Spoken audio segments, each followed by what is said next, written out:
La question du Yoda pour El Capitan, donc le nouveau El Capitan, le nouveau système OS 10, est-ce qu'il vaut mieux attendre encore une semaine ou plus? Bonne question. Ça dépend.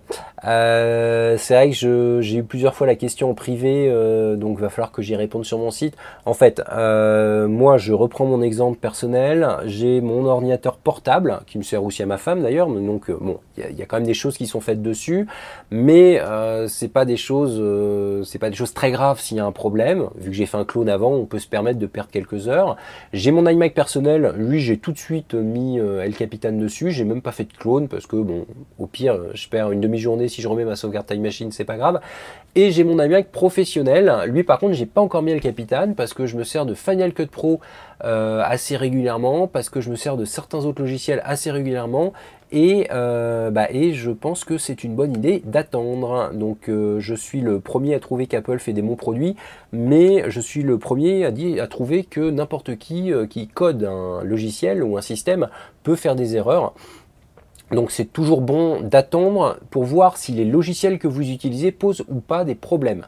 D'ailleurs, en passant, au début, il y a eu des problèmes avec Office, qui est utilisé par pas mal de gens. Donc voilà, c'est aussi à prendre en compte.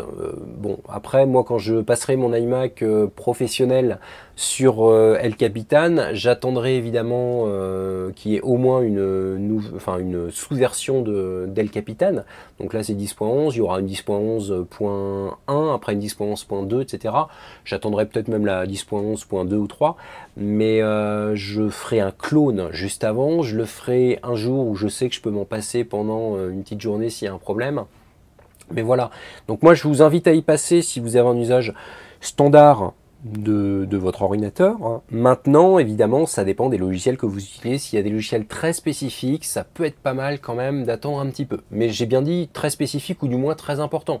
Donc après, n'attendez pas forcément. Comme je vous l'ai dit, mon iMac perso, je l'ai passé directement.